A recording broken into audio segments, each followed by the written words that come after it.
Why did you feel like you had to leave Fightful to grow? Hello, I'm Adam Pacitti from Cultaholic Wrestling, and you are watching Tom Talks Rubbish. It's the place for interviews, wrestling reviews, and so much more.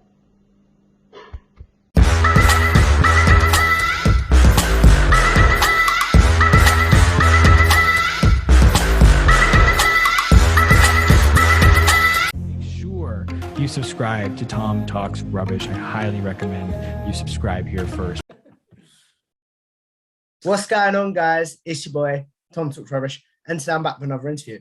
This time, I'm joined by Joe Hulbert from the Late Night Grin. So welcome to the show. Thanks for having me, man. This is something I'm looking forward to, right? I've had a couple guys here. Yeah. Now, people that watch this that know me will know, wherever I go, technical difficulties follow. So, you know, we're ready to go. We're excited. We've got a lot to talk about. So I'm looking forward to this, pal. Right. So if we take this back from before you work in the wrestling media, before anything like that, where does Joe first discover wrestling? Through the lens of my older brothers, I would say. I mean, my fandom's split into two kind of chapters, I would say. One is as a kid, before you can even realize what's going on or remember anything, right? Yeah. You know, Rock and Austin, all these colourful characters in the big boom period of my older brothers watching. You know, that's my earliest memories. But I say, and this kind of makes my perspective a little different, I think, sometimes. I mean, not too different, right? I'm still a bearded white guy on a podcast, but I think the slightly different is my real fandom, I would say, has spanned the last, maybe 7 years, which is a little bit different. But my earliest memories, for sure, are through the lens of my older brothers, definitely. So if we break it down, do you remember what your older brothers were watching, first of all, that sort of got you like, okay, this is cool? Right. Well, they were, and this is hilarious now because I'm a complete opposite of this, but they were like the full WWF fans, right? Like they thought the Attitude Era angle, the invasion angle was the coolest thing because they beat the WCW guys and like, yeah. So my perspective was so like singular because of that. It's cool just because it's The Rock, it's Austin, it's Undertaker, it's Foley, whoever, the star power was such that it was compelling. But that's what always is fun to me now is like, as a fan now, some of my favorite stuff is WCW, going back and watching.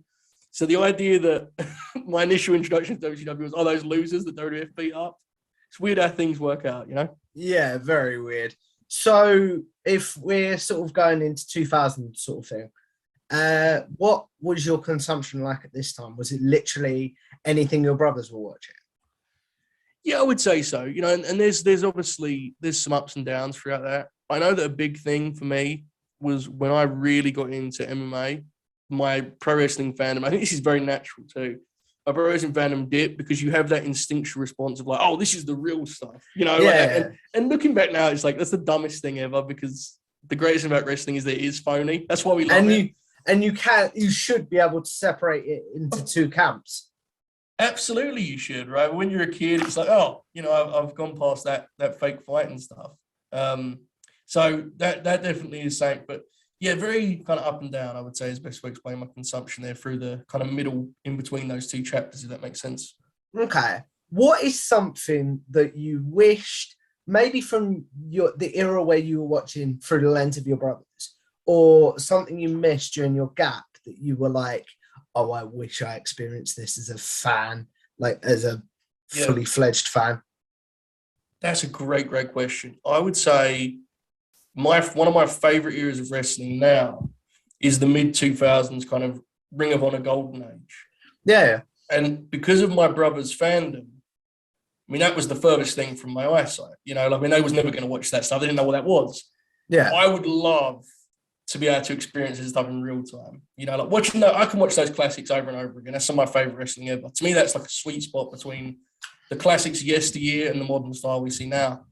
So that's one that I missed by, I guess, age and all different stuff that didn't allow me to see live that I wish I could experience in real time for sure. That's a great question. There's a few answers. That one's the first one that comes to mind. What is something that you're like, I'm so glad I avoided this from those eras? I would say I'm thankful that my earliest my brothers got in at So like 2000, when The Rock was the top baby face, right? Yeah.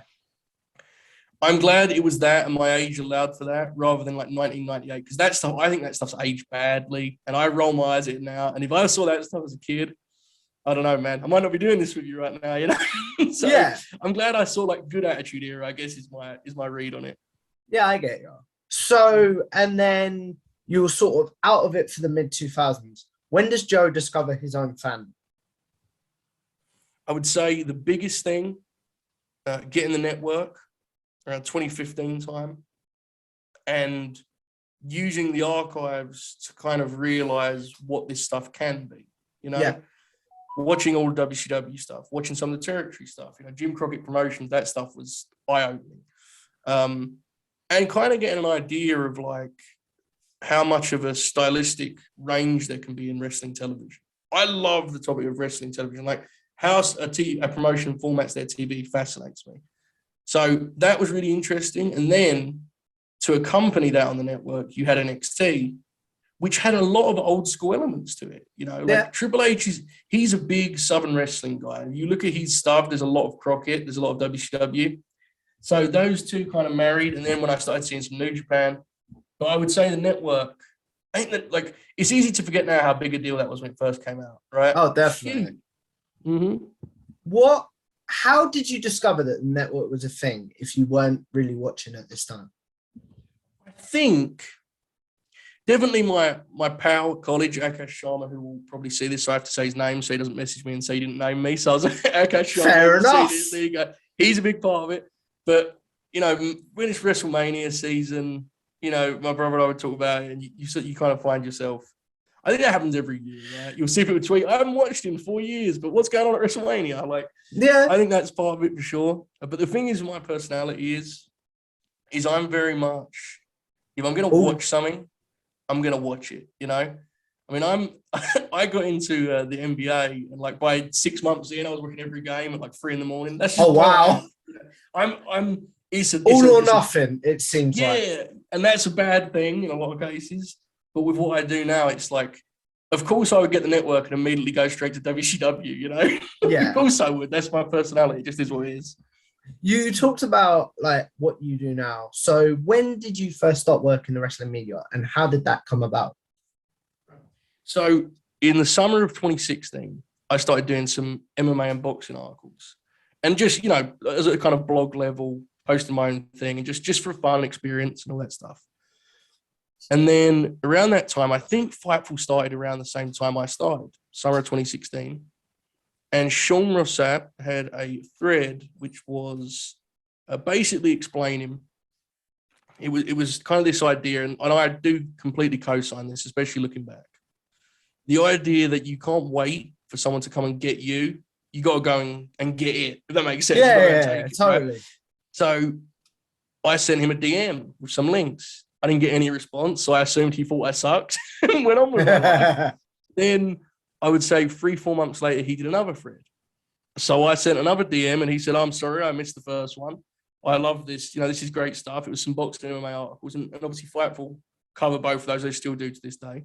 You know, and I said, I'd love to do wrestling stuff too. So I got on Fightful without ever writing a wrestling article. I was purely boxing MMA with the intention of doing wrestling, but you know, it's always worth noting when I tell this story, like Fightful now is a monster, right? It's like the top scoop site. It wasn't that then, you know, so it's different.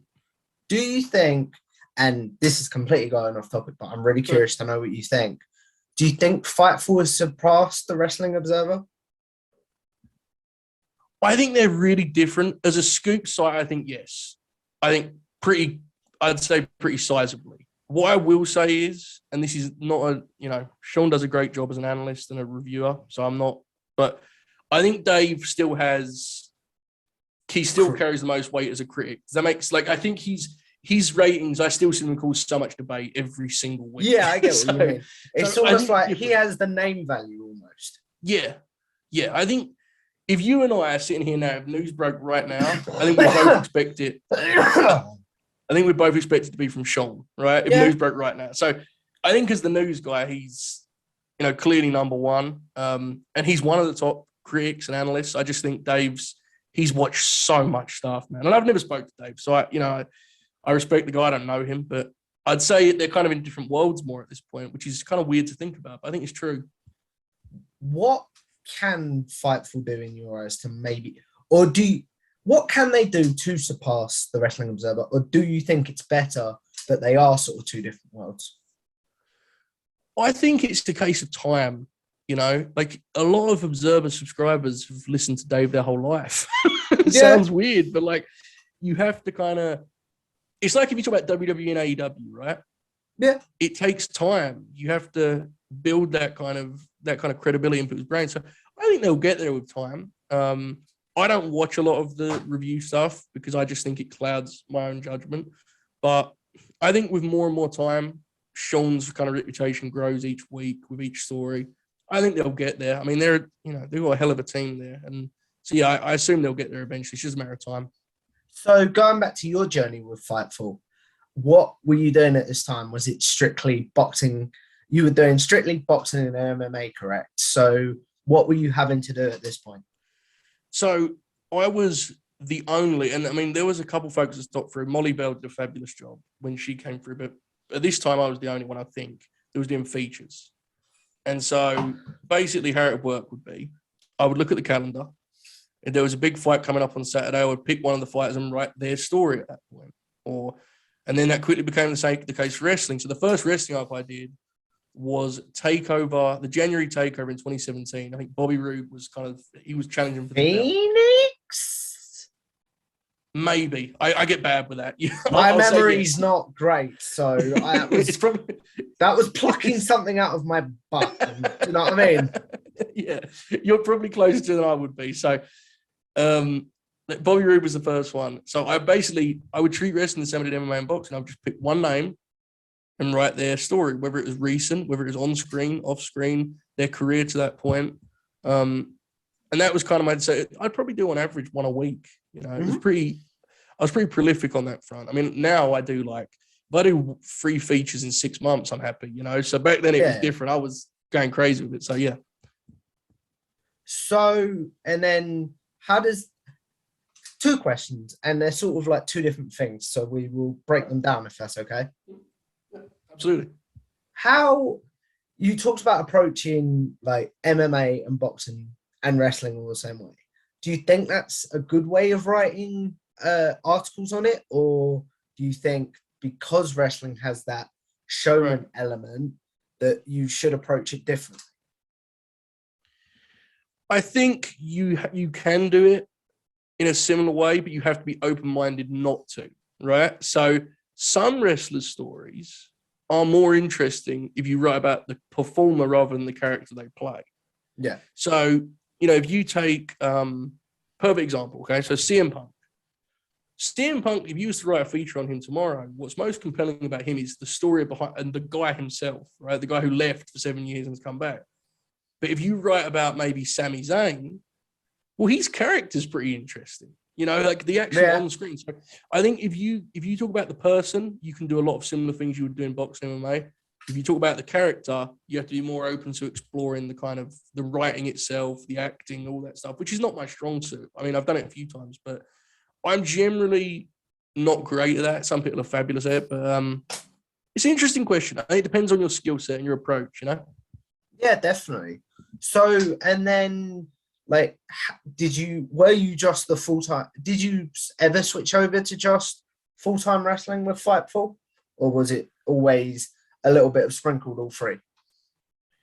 I'd say it was always sprinkled, but the thing with that is gradually, as Fightful more and more became, and look, the guys at the MMA section boxing do a great job, but Fightful's wrestling, right? I mean, that's what their audience is into, and Sean had a built-in wrestling audience. It's way bigger now, but we get a built-in audience. So when you get more reactions to your wrestling feature and you're having fun with them, you're going to do more of those, right? That's just the way, that's the way it works. But I did, on the other hand, summer of 2019, I was the lead MMA writer for like a cup of coffee. I mean, it was not a good job for me. But so at that point, I was kind of more in one way or the other. Most of the time, though, sprinkled different roles, because it depended what the most interesting story was to me. It was really that simple. Why was being the lead writer for MMA not a good fit for you? I just, and I've been consistent on this, I say it a lot. I think those guys, the news writers, are the most like underappreciated parts of a site. You know, like I agree. Yeah, I mean, Jeremy Lambert is one of my favorite people, and he did a lot for me. People know him. We'll get to that. We will. No, but I need to, because, you know, people know him as my podcast coach, right? But he's the guy. He's the lead wrestling writer, and people don't appreciate the workload to that. People don't realize how hard that is. I did it for a month, and I couldn't do it anymore. I mean, I was ready to quit the whole thing because of how much I hated that gig. So it's just really, really hard. It isn't my personality. I'm a creative type, and look, Jeremy is too. So a lot of them are creative type, but I'm not someone who's good kind of being like locked in a rigid system. You know, it's not my way. So it just didn't fit me. So you talked about being ready to quit in the summer of 2019, correct? Right. Yes. What was causing that? Is frustration the right word? For sure, frustration. Yeah, absolutely the right word. I mean, I think I have a real problem with, and this is, I think, common among content creators. We want validation, right? Yeah. We want someone to say good job. We want someone to put a thumbs up or to leave a comment. And if you're watching this, please do that for Tom. But we want that, right? We do. You know, and people are scared to say it, but it's the truth. We want that. I felt that after a few years doing features at what I believe to be a pretty high level, I had not got much. Is this still in the summer of 2019? Yeah. This is. I'm trying my best. You good. I understand. I was little. So I'm trying to explain my mindset at that point. Yeah. Because remember, I've been doing features at this point. 2019, I'm doing for like 2 years. Yeah. One a week, right? And I just kind of felt slept on. I felt like people didn't really care. People didn't really have interest. Whether that's true or not, I don't know, man. I don't know what the numbers were, right? But that was a thing. I will say I always felt appreciated by Sean and co. So that isn't aimed at them, but like, I didn't have a following or anything. And then when you combine that with how bad it went for me when I got this big opportunity, like, I just kind of felt like I was wasting my time. And that carried on through summer 2019 through to the end of 2019. It felt that way. You know, I was just kind of aimless. I did a few features. I remember doing some stuff for Fightful in that time, like, one-offs, but it wasn't the same. It didn't feel right. I was kind of unmotivated. So there was a lot of different factors, but definitely frustration was the right word for it. Yes. So then how does the Distraction podcast come into your life? Pure luck on my part. Jeremy was, that aforementioned news round, right? He was exhausted. He was doing so much news and he wanted something on Fightful that was fun. He wanted to say he could enjoy, that could be a creative vehicle and could be a project he actually enjoys. And he wanted to do a podcast. So in the summer, when I was the lead MMA writer, he and I, we did some stuff for TEW. We did some fantasy booking stuff. And we just had a chemistry. And that series was very short-lived, but we had a lot of fun. So when Jeremy decided he wanted to do a podcast, I was the first person he asked, and I was very lucky with that, very fortunate. I said yes immediately because it was something I wanted to do. I just had never made any steps to doing it. I said yes, and from there we never looked back. But I mean, I was just lucky, man. He asked me. Like, if he doesn't ask me, I don't think I'm doing anything at this point. So it's wild to think about. Is that because of the frustration of burnout still? Oh, absolutely. Yeah. I didn't think I had anything left to offer, man. I really felt like I'd done my bit. I'd wrote some good features. I wrote some bad ones, move on. Podcasting was a new thing there. And then now, I mean, I do like 8 shows a week and like a feature a month, so it's complete opposite now. Jeremy is to thank for all of that. So you talked about your chemistry with Jeremy, which is very hard to say, by the way. Yes, absolutely. You talked about your chemistry being quite quick during the TW series, right? Yeah. Was that chemistry something that was apparent from day dot? This is like something, there's something here. And then how different was your on-camera chemistry to your off-camera? It was definitely apparent right away. And I think what made it work was, to your second question, there was no difference at all. Okay. There was one episode of The Distraction I remember vividly. And if Jeremy sees this, I think he'll remember it too. We did an hour episode of a podcast, right? It was around the summer of 2020. And we spoke for 3 hours after the show about we were talking about wrestling. And we were like, why have we just done? No one's listening to this. This is just you and I talking. And we were, talking about the 90s and Bret Speaking Hart of, I hope I pressed the recording button. There you go. I did. We're good. Sorry. Go. All good. Yeah, and I think he'll remember this, but we were talking about like the 90s and how wrestling could become popular again. And, that's the beauty of the distraction, was that it was exactly the same once we clicked record as it was before and after. And I'm proud of that, because it was supposed to be two friends talking. And the irony of that is we wasn't, friends that knew each other for years. We just had that chemistry, and it happens sometimes. You know it immediately, it clicks, and you run with it, Yeah, so if we break down how the Distraction podcast worked, was it like you take a subject each time and we just chat about it, or was it like news? Was it? It was definitely like topics of the week, like the big stories. So like it'd be like, Royal Rumbles this week, who do you think's going to win? Or this person got released, or we had to do that a lot, unfortunately, in the time we did Distraction.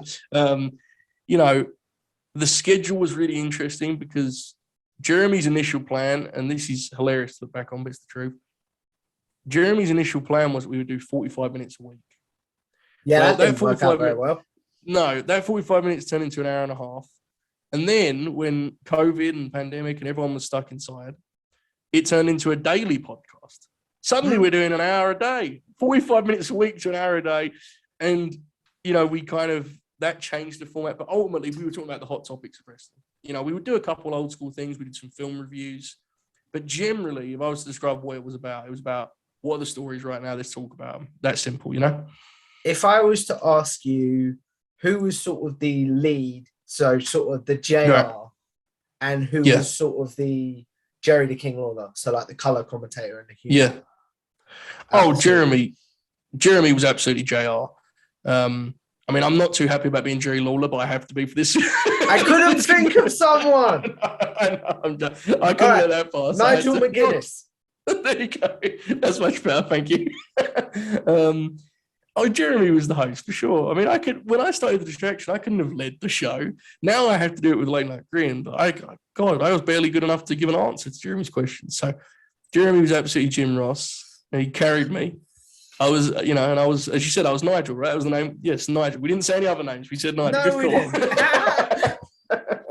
So also, you talked about Jeremy carrying you there. What is some things, because the Distraction was your first presenting gig, correct? Yes. Yeah. What is some things about presenting that doing Distraction and working with Jeremy you learned, and what is some things that Jeremy taught you about presenting? Well, that's a great question. And Jeremy is such, he would never, ever tell you something directly, right? It's because he didn't think, his ego wasn't such, he wouldn't give me advice because he didn't think I needed it. But I picked up a lot listening to Jeremy and watching Jeremy.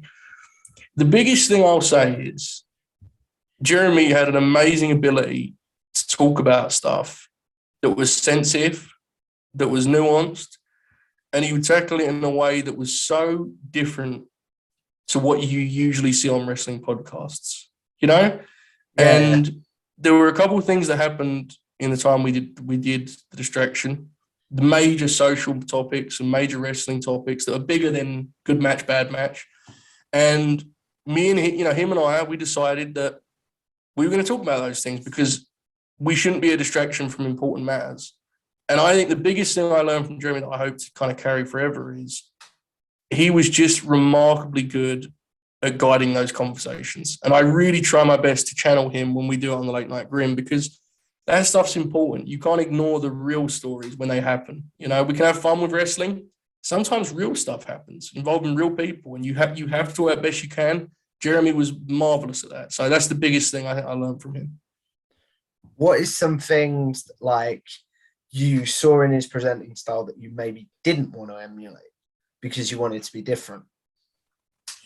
Well, I think that's interesting. It's weird because we're both very similar in that, like, our energies will go pretty dramatically up and down. Like people can tell in about 5 minutes if I'm in a good mood or a bad mood. So I would say I wish I didn't emulate that, but I definitely do because him and I are exactly the same in that regard. I would say, and I think Jeremy would get this, so I'll be honest. I hope he I would sees this say- now. I'm not going to lie. Oh, I do too. We're having a good conversation about it. I would say I try to be more optimistic about wrestling than Jeremy because bless his heart, Jeremy does too much news to have optimism about wrestling. Fair enough. He's exhausted, by the time, and he said this to me recently, by the time we would do the podcast, he would have done 10 hours of news. And it's like, that's no way to lead into a wrestling podcast. By that point, you don't care. So I would say I try to be more optimistic. I fail sometimes, I succeed at others. But that's one thing I would say that I think Jeremy would get my read on. So there you go. What? Okay, so first of all, what happened first? Your decision to leave Fightful or the distraction coming to an end? Or was it sort of a thing that they sort of happened simultaneously? They were simultaneous before, for sure. Definitely simultaneous. So this is something that I've been piecing together in my mind for a while. There's still times where you think about this stuff. These are big decisions, right? They kind of hang around in your head. I would say from September last year, which is 2021, I would say that I was not sure of whether I wanted to be on Fightful anymore. And my biggest hang up with that was I knew that really would mean I had to end the distraction. And I didn't really want to end the distraction. That's just, and I've said this to Jeremy, and I hope that everyone who sees this understands where I'm coming from, is like, the distraction was in many ways collateral to what I felt I had to do for myself. I didn't really want to be a part of a Fightful anymore, not because I hated it or people just mistreated me. They were always really good to me. I just felt like I needed to move on. 5 years is a long time, Yeah. And it's a bummer that meant the distraction ended the way it did, which is like really sudden. But, and this is maybe something I'll regret one day, but it's the truth. I didn't think I could leave half of it but keep one foot in the water. Does that make sense? Like, I didn't want to be like, okay, so I'm leaving Fightful, guys, try and come contact me, but also I'm still on there for the distraction. Like, yeah, I get you. It was either you leave, you cut the cord, or you don't, sort of thing. That all or nothing thing I talked about earlier, right? Exactly, yeah. And it's tough because I love Jeremy, and I, in hindsight, I wish I was more transparent with my thought process, right? But the reality is there's no good way to do that kind of thing. No, At the end of the day, you got to tell someone you don't want to do a podcast with them anymore, and that sounds really personal. And I wish it didn't, because it wasn't that case. It wasn't that way. But I'm glad. I mean, Jeremy and I still talk. Like, we'll probably text once a week and stuff. So it's all cool. But it's hard, man. It's like a breakup. It's difficult. It's difficult. So there's a lot to break down in that, because obviously your departure from Fightful was a big deal in the wrestling community at the time. So it was. Strangely enough, it was, yes. Strangely enough, and this is going to sound proper, nasty. Your departure from Fightful was how I discovered you. Yeah. Because literally, I just see tweets of good luck. And I'm like, who's this guy? And doing research on him, it was like, no, he's a really cool guy. I've got to get him on. But anyway, going back to what I was saying originally, how hard was it were you not communicating with Jeremy at this point then, that you were struggling and maybe not enjoying Fightful as much? Were you keeping that bottled up? Oh, for sure I was. And I regret that. But see, here's the problem. And hopefully people can learn from this, because I don't know the right way. Maybe you'll have a better answer than I did. So if I say to the person I do podcasts with that I'm starting to enjoy it less and I'm thinking about moving on, I don't know if that is good for the podcast as long as they last. Does that make sense? So my decision, as foolish as it was, and I do regret it, was I'm just going to kind of live with this and hope it figures itself out. Yeah. And in after, so I said that this was September, right? So after that, we got our own channel. We had this distraction channel just for our stuff. And my thought process was, hopefully this will change the way I feel. Yeah. So if I tell Jeremy before this that I'm kind of got one foot out of the door, it's different. Like, it's hard for him, right? Like, how does he? So I don't know the right way of handling it. I really don't. I don't think the way I did it was right. To be very clear and transparent. I mean, I should have been more open, but that's kind of, that's a tough line to walk, man. How do you, the balance between transparency and putting stuff on other people's plates? Jeremy has a lot to do about worrying about me. Yeah. Now, the problem with the way I did it was very sudden for everyone else. There was about 2 people in my inner circle that wasn't surprised. The reason the reaction made your timeline was people were shocked because it came out of nowhere. For me, it had been 4 months of thinking, right? Yeah. Not everyone lives in your own head. That's just the way it works. So you talked about, obviously, were the emotions similar to wanting to leave in 2019, or was it sort of maybe easier or harder than the 2019 thought process? I hope that question makes sense. Made perfect sense. Absolutely. It was way, way harder. In 2019, there were a handful of people that cared. By this point, there was a whole community that watched the distraction. I mean, I think our best episode did like 8,000 views. So like we had a real following, and it was way harder, especially because there's another person involved in it with Jeremy, and like it was brutal, man. That's like one of the hardest days I've ever had. That was terrible. Like I knew I had to do it. That's the worst part of it, It was almost like, it sounds like almost like, when you rip a plaster or a band-aid. Yes. It sounds like this is gonna hurt, but I've got to do this. I was literally about to make that exact comparison. That's exactly what it was. Yes, like I had to, but I knew it was going to feel bad, and I didn't want to. And it's terrible, man. Ultimately, why did you feel like you had to leave Fightful to grow? I felt, and this may be a complete misread on my part, and Sean was always nothing but good to me, but I just felt like I had become kind of part of the furniture. And like, I was the guy that had been on the site in some form or fashion for most of the last 5 years. I had this podcast that was doing pretty well, but not like spectacular. And I was just kind of floating along, right? And like, yeah, that's fine. Most people would be happy with that.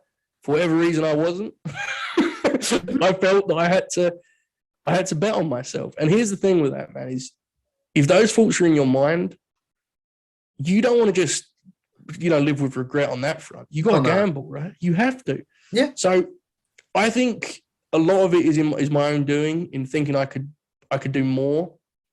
And look, Sean could turn around to that and say, you should have asked to do more. And maybe he's right. So there's there's a lot to it. I just kind of felt like I was a cog in the wheel, and I wanted to be more than that. And I felt I had to prove I could be more than that by going and doing my own thing. But is the best way to explain it. Yeah, totally.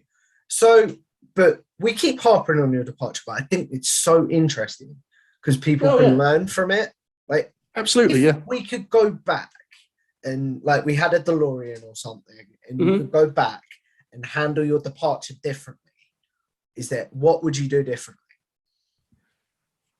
I would have gone with my instincts right away in September, and I wouldn't have gone through with the process of the channel being made for us, because I felt a lot of guilt about quitting so soon after that channel was made, Yeah. And thankfully, they've pivoted very nicely to Fightful Overbooked, which is great, and a lot of my friends are there.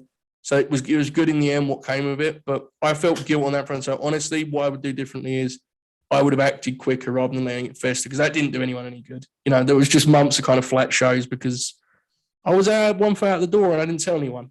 So I should have been more straightforward with it, I think. You talked about not telling anyone and going also on your departure. Would you have maybe been more open with Jeremy?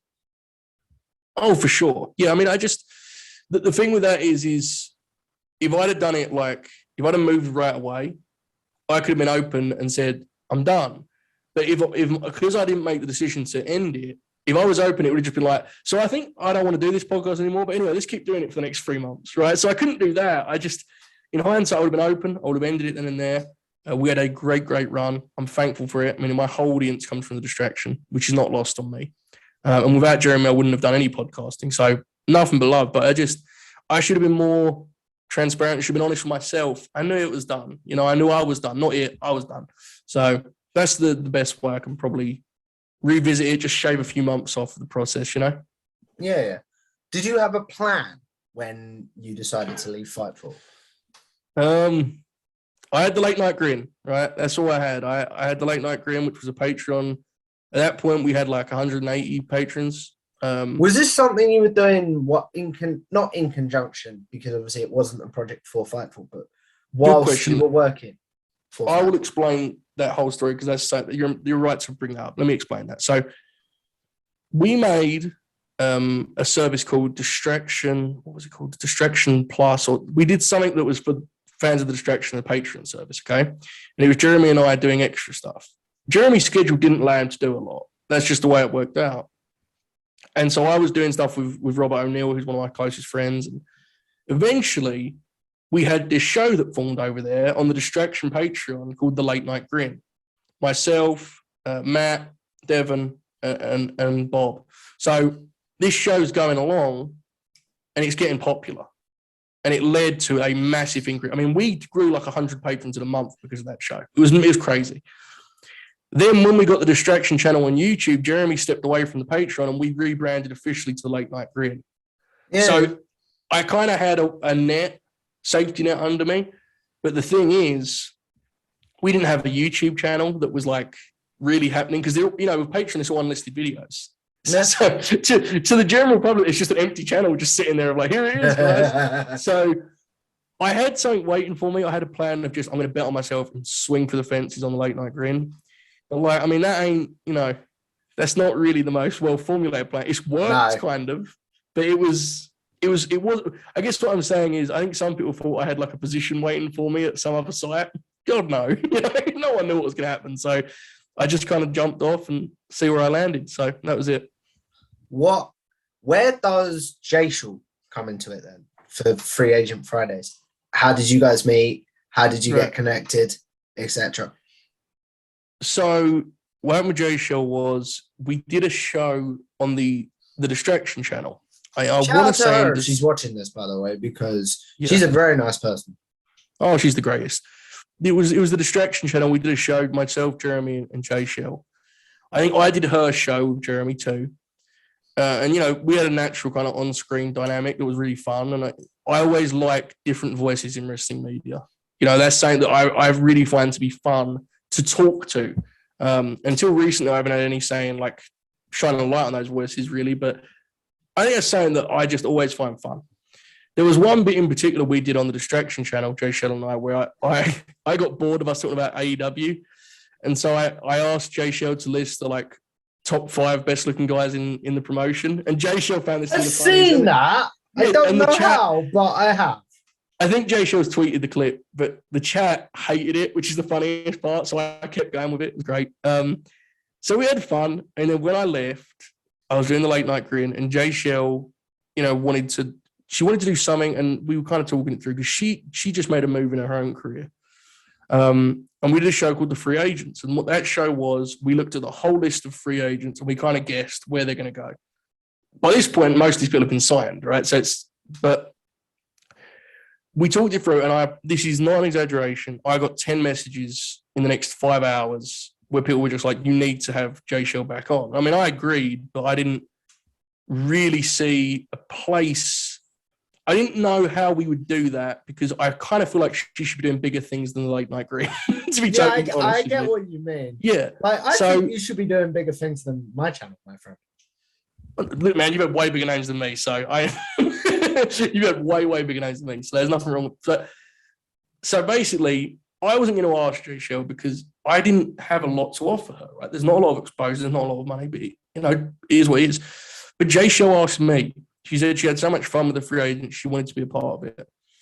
And we worked out a situation where basically she's got as much of it as we do now. We're all getting the same, all 5 of us, are getting the same amount. And I worked her in on that best I could because we kind of believed she could bring, Jay Shell has so much talent and so much versatility. The amount of content she can add will make our overall like the pie bigger, so to speak, and we can cut it. Yeah, I know. You know, right, we can cut it more ways and all make the same. So I still can't believe she's on the platform. I don't know how that's been the case for as long as it has been, which is like 2 months. She should probably get a big gig here soon with one of these sites. But for now, she's doing good. She's on Late Night Green. So that's how it all came about. And now we do the free agents where we do 1 episode a week, and she's on almost all of the shows at this point. She's just part of the weird family that we run over there. Yeah. So, actually, your chemistry with Jay Shaw first. What makes it different to your chemistry with Jeremy? And are there any similarities? There's definitely similarities because we have fun, right? But I think the difference is Jeremy and I are both real dry. Jay Shell is like, her energy is infectious, so she's always excited. And if she's not excited, she's pretty fired up about her lack of excitement, She doesn't pull any punches. Is very playful. I love giving her a platform to give her like genuine opinions on social matters. And if we can use that as part of the show sometimes when Jay Shell's having fun with it, I think it's hilarious because so much of the wrestling audience, I think, is so uncomfortable with that stuff. Don't bring that into my wrestling. It's like, well, what if we bring it into your wrestling and have fun with it?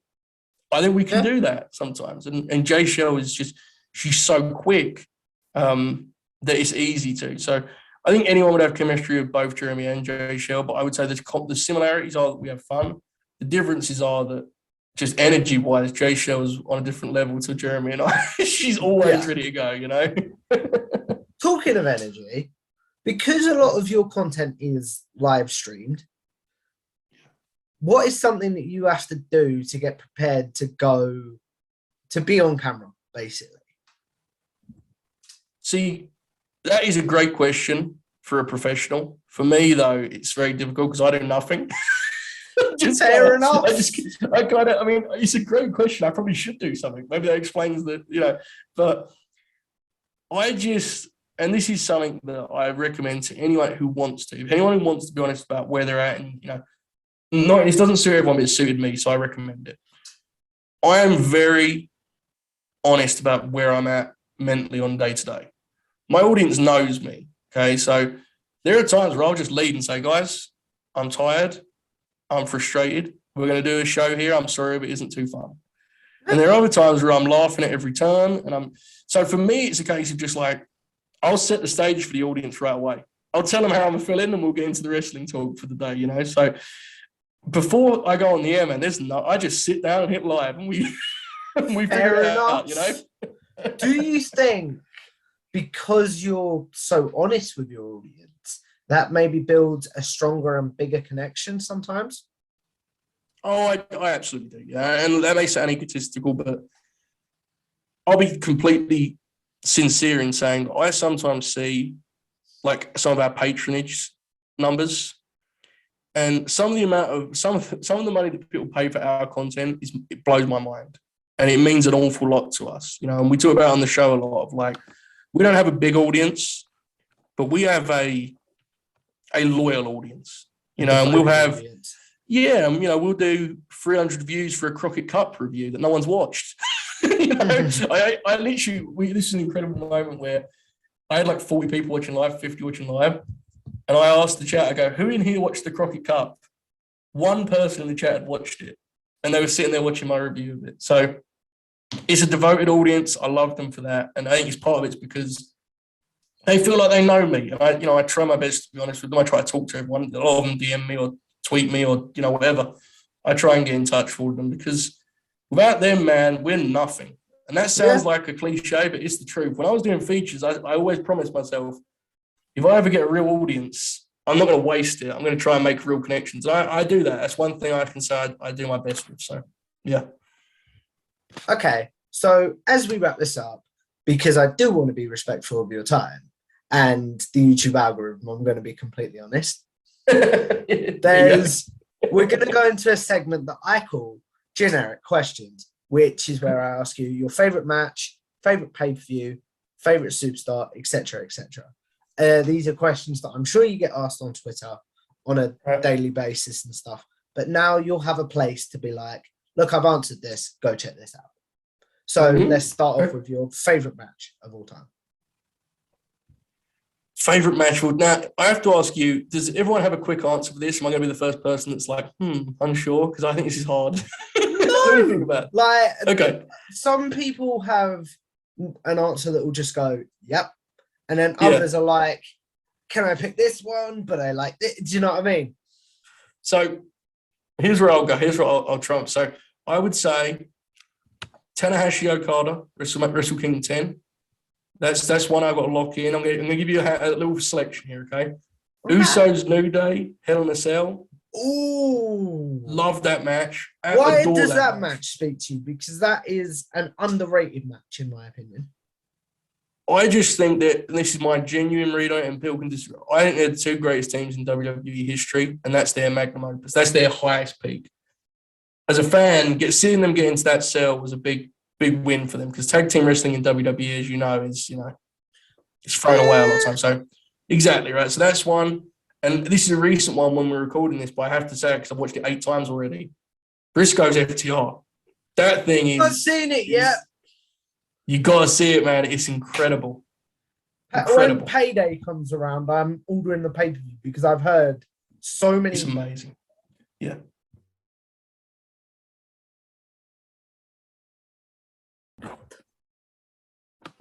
Right, sorry about that. All good. All good. Right. So you were saying about, and I will edit it and make it look nice, but you were saying about the Usos New Day?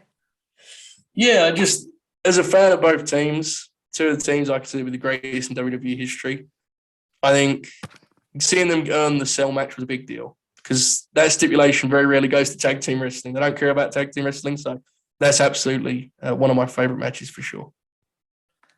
Favorite pay-per-view of all time? Favorite pay-per-view? I know the good answer is an old one, but I have to be honest. I would go as simple as All Out 2021. 2 surprises at the end. The Young Bucks Lucha Bros cage match, Kingston Miro, CM Punk's return to the ring. That's the most incredible show I've seen ever produced. So that's my favorite for sure. Favorite superstar of all time? Oh, I think my my viewers will know, because I drive them crazy with Samoa Joe for sure. Joe is such a unique, wrestling great. And if there's one thing I achieved for my platform, it's making everyone realize how great he is. I force it down my audience's throat, so they better know. But yeah, Samoa Joe, definitely. You're the first person I've seen I'm interviewing since his Ring of Honor return / AEW debut. Right. So I am interested to get your thoughts on that. So I'm really, really excited, especially because as we record this, right, it's especially topical. So I'm really excited. I'm nervous. I don't know, because I'll be honest, I don't know what he has left, right? It's been a long, he's had one match in the last 2 years. But I'm quietly confident, Tom, that he's gonna roll back the years, I'm quietly confident, I'm hopeful. He's been great servant of professional wrestling. My biggest hope is he can just close this thing out in style. I think he deserves that. So I'm excited. I really hope, and I said this to someone at the time, but I really hope that we see him on commentary, because I love him as a commentator. Yeah. Yeah. Find a gig for him on commentary, please, AEW. He's one of those guys, he's a little bit like Regal in that he's just great, right? If whatever role, he could be a manager, he could be a commentator, he could be a coach, he could be an agent, he could be... Those guys are very rare. So, yeah, I agree. He's a great commentator for sure. Do you want to know what my favourite thing is with William Regal at the minute? Go ahead. When he sits down on commentary and goes, Mr. Ross, Mr. Regal, Mr. Ross, Mr. Schiavone, man with a mask. I don't know why, but that's my absolute favourite thing at the minute. His delivery is so great, if you and I said it, when Regal says it, it's magic. He's brilliant. He's the greatest. I'd love to see him and Excalibur on commentary and just see him calling him man with the mask the entire time. Yes. Yeah, he's incredible. He really is great. Favorite theme song of all time? Damn, that's a good one. Theme song. this feels like cheating because when you pick real songs, it's like, well, but there's no entrance better than Moxley coming out to Wild Thing. That's the greatest entrance. Like when he's fired, you see behind me, I've got the somewhere here, but there it is. The Moxley. Right, we've got literally 5 minutes because my laptop is about to die. Okay. So you were saying about Wild Thing.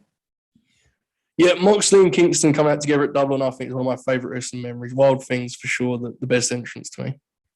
And then as we wrap this up, the question that I end all my videos on, I don't know if you've seen any of my content, is with YouTube, with podcasting, we're all sort of going to live forever in some sort of way. So what is one video or podcast that you're like, don't go back and watch that. I've grown a lot since then. And then what is one that you're like, if you want to know my body of work, go check that out? Firstly, I have watched your content. I saw your interview with Stephen Jensen, who I love. So I saw that. I knew this question was coming, and I still didn't have a good answer for it. But I would say the one I'm most proud of was my birthday episode of The Distraction, where bless Jeremy, he did just an incredible job of getting all these video messages. And at the start of that show, we got real heavy and emotional because something that happened. It's September 5th, around that week. September 2nd, I think the episode was. That's the best thing I've done. As far as stuff like you shouldn't watch, almost any show that was the Late Night Grin before like episode 10, because that was just 4 idiots talking. But no, I mean, I think there's a good reason to not listen to any of them and reason to listen to some. I mean, I'd say the actual answer is the early episode, The Distraction. But I'm thankful to say almost everything we do now, I think, it has some redeeming qualities. Not many, but some. So, yeah, I'd say first episode of Distraction, avoid that because it was a long time ago. The one to watch is the birthday episode for sure. But yeah, I think that's my answer. All right. So as we wrap this up, where can the good people find you, Joe? LateNightGrin.com has everything covered. It shows the free streams. It shows the paywall streams. You can sign up for just $1. There's no tiers. You can decide your patronage. LateNightGrin.com covers just about everything. And you can follow me on Twitter at Joe Hulbert, but that's about all. It's well worth doing, guys. So if you guys like this video, make sure you like, share, and subscribe to Tom Talks Rubbish. Help the channel grow. Share this around, and I will see you in the next one. Bye. Bye.